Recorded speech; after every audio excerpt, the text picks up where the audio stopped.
So yesterday towards the end of the show, and then on the Views from Mint Street podcast, available where major podcasts are found, you can subscribe to the Views from Mint Street podcast on Stitcher, on Spotify, on Apple iTunes, on Google Play, or free on the Odyssey app. And we certainly want you to, if you're a Carolina Panther fan, it is your home. By the way, the latest up right now. Yeah, so dropped this morning. So grab that episode. Recorded it. It's a hot, fresh take, baby. I made a prediction. Now, even if you hear this segment, you still got to listen to the pod because it's 45 minutes of Panthers talk, and it's good. But I'm not going to shortchange you guys on the show, so I'm going to give you the same prediction that I made. Here's the prediction that I made. And there's a lot of people who had a visceral reaction to my take. Lonzo included. I was going to say a lot of people. Lonzo first. I am, I don't know. I don't know. You still haven't accepted it, have you? No. I don't know how to describe it. If it's going to happen and it has to happen, I guess I'm okay with that destination. That's fair. My prediction, ladies and gentlemen, is partially a guarantee and partially my speculation. I don't know. You kind of guaranteed it on the podcast. Here's what I guaranteed. What I guaranteed yesterday towards the end of the show, and what I guaranteed on the podcast yesterday is that by the end of October, Christian McCaffrey will no longer be a Carolina Panther. Okay? By the end of this month, so within the next 11 days, Christian McCaffrey will no longer be a Carolina Panther. And that stems from the fact that this year's a bust, all right? This year is now a rebuilding year. I also believe that regardless of who the head coach is next year is going to be a rebuilding year for the Panthers as well. And because of that, Christian McCaffrey is more valuable as draft picks than he is as a running back, right? Now, I will go so far as to say that I am very, very happy for Christian McCaffrey and that my dude has made it 6 games without an injury so far. That's fabulous. I'm really, really glad for that. He has gone 6 games without getting banged up. But if I asked you to bet me a paycheck that McCaffrey would go another 6 without getting hurt, would you take that bet? I bet most of you would not. So what you're saying is that Christian McCaffrey is injury prone.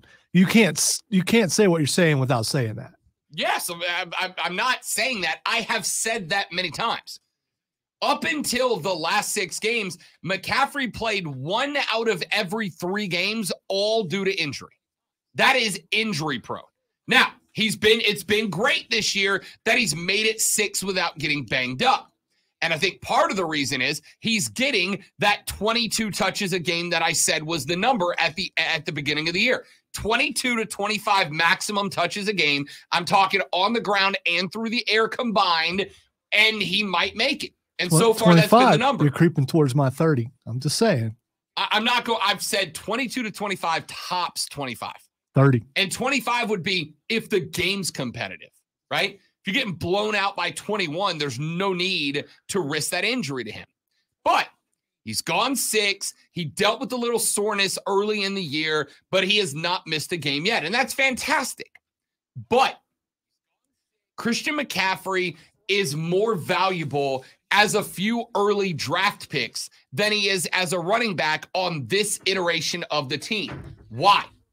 As Lonzo pointed out on the pod yesterday, Christian McCaffrey is getting you a first-round draft pick, but the teams that want him are the competitors, right?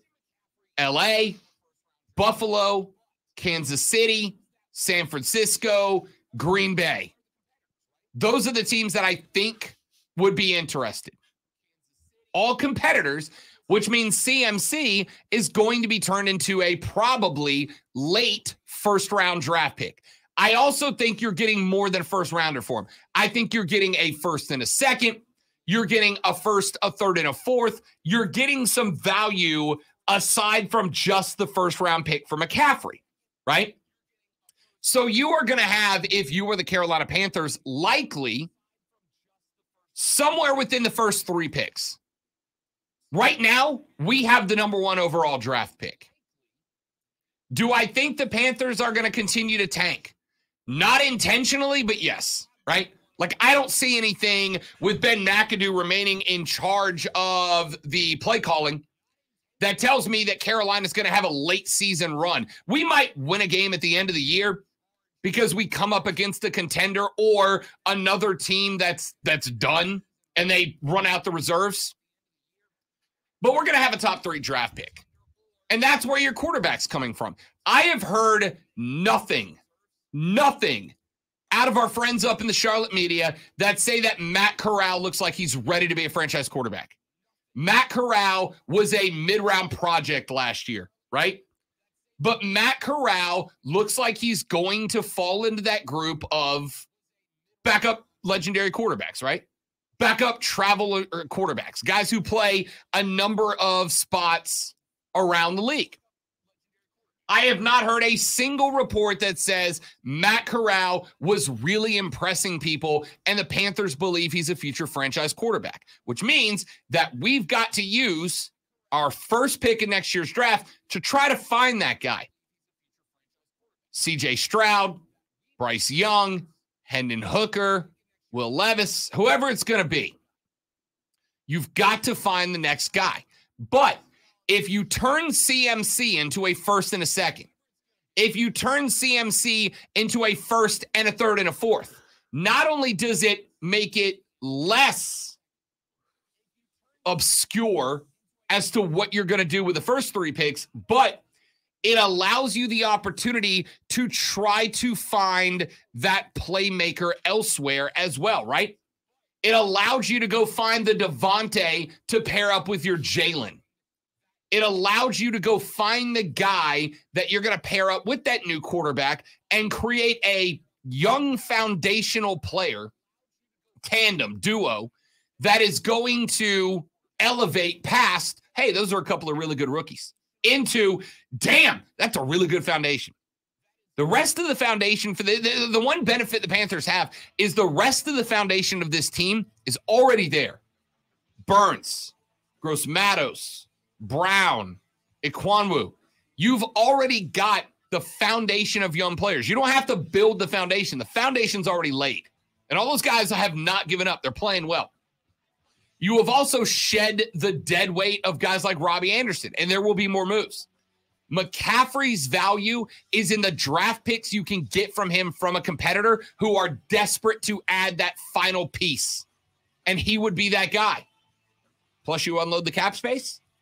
Quarterback, wide receiver, running back with 3 picks you get back, including your first overall. That's the value.